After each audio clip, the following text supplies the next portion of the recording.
Hey, how's everybody doing? This is JJ with Deluxe Vehicle Detailing and Paint Correction here in beautiful Seminole, Florida.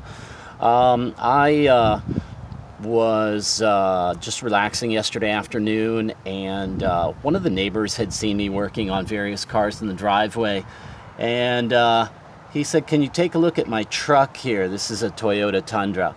And he says, "Yeah," he says, "I scraped into Grandma's mailbox just a little bit, and I got some stuff. Do you know how to polish?" And I said, "Yeah, as a matter of fact, that's kind of my specialty is paint correction, which is, you know, machine polishing for the most part, let's just say." So anyway, this is just an interesting spot because this white transfer from the mailbox at this point has not really scratched anything per se. It's just transferred the paint. And if you're looking at this because you've got this same kind of problem, underneath this transfer can be scratches. I don't think this is going to be the case in this. I'm going to do a video after this video that will involve the whole length of this truck because there's about an 8-foot scratch more or less on this truck. And so I was starting to work on it early this morning, and his mom pulled in and said, "Someone hit me the other day.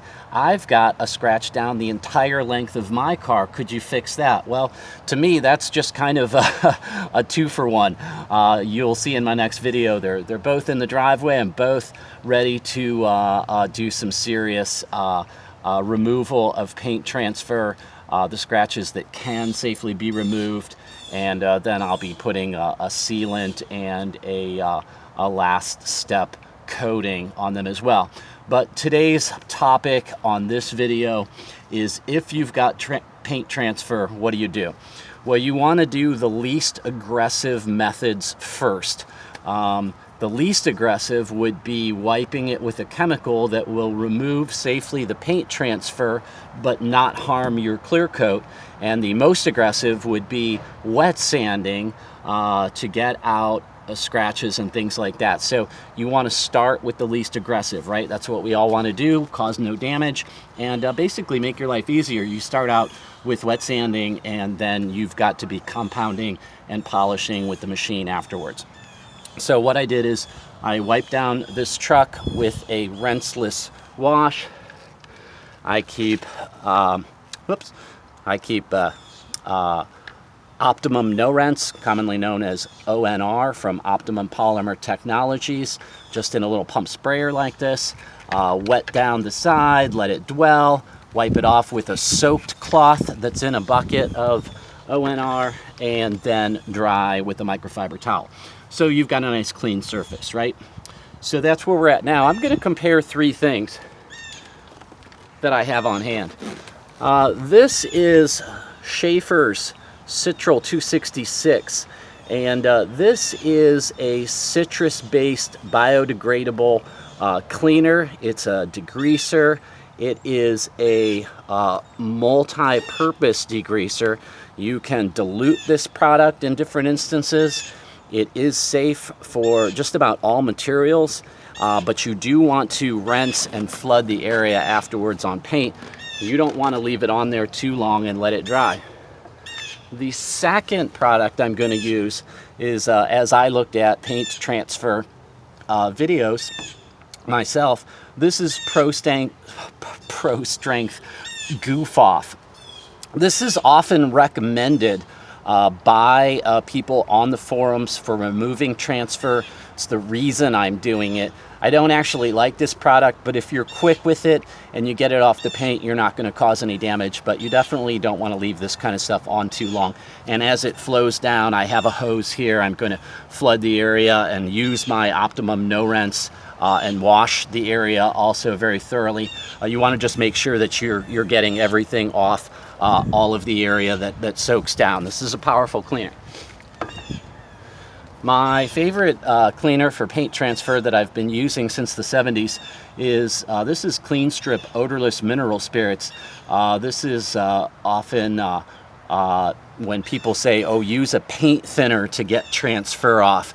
or use an acetone or use, you know, some sort of harsh chemical, the odorless mineral spirits is the great way to go. This is paint thinner, okay, for I believe lacquer paints, not latex.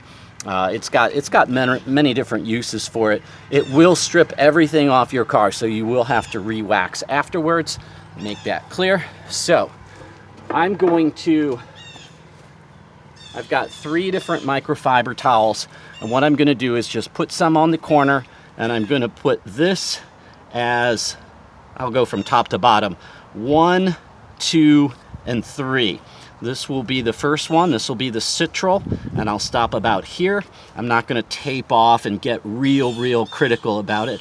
Then I'm going to go about here, and I'm going to use the Goof Off, and then I'm going to go here and use the mineral spirits. So I'll be wiping, I'll be just, you know, agitating some. I'll be kind of cleaning it off with the dry side. So you'll see a little, you know, wetness of each product right there on the corner. All right, let's get to it. So here's the Citrol. All 3 products were shaken vigorously. You can see I've got it there.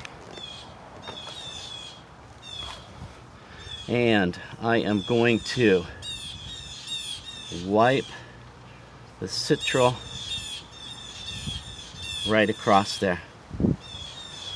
I'm going to kind of mop it up.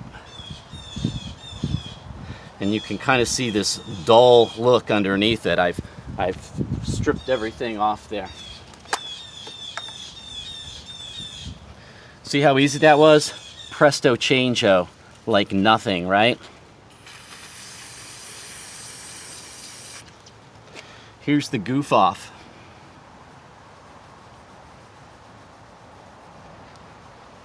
On spot number 2.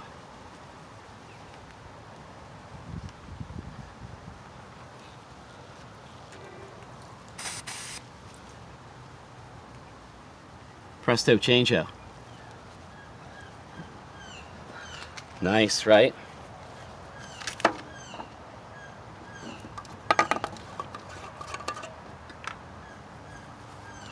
And for the last spot, now you can see in the sun behind that where it rubbed, it has marred the paint behind there. Here's our odorless mineral spirits.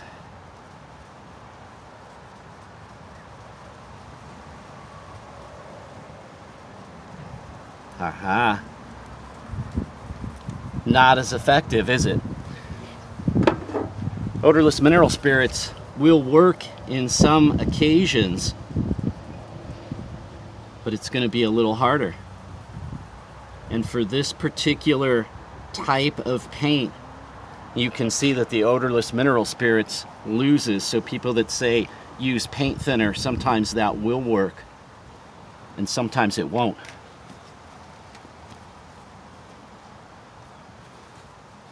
I'm going to come back to my original Citrol just to prove how Citrol is my clear choice for paint transfer. Okay, you can see the scratching behind there.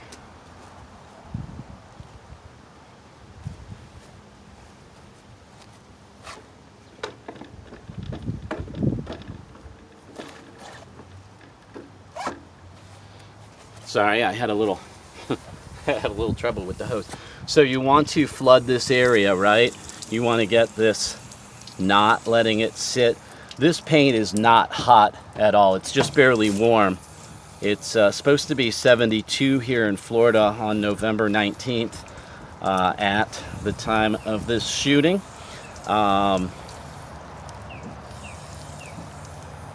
So pretty nice day.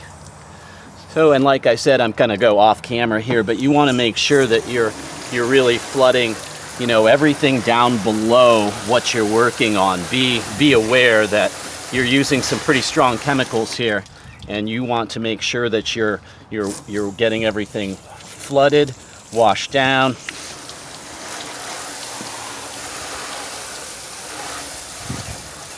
I, by the way, know that because these are neighbors of mine, I'm going to go the extra step, and I'm going to polish out this door, and I'm going to polish out the back of the bed where there's more scratches. So, you know, I know that I'm touching it with my nitrile gloves. Not that I'm scratching anything, but I know I'm going to have to polish out because I've got some very deep scratches further on down the vehicle.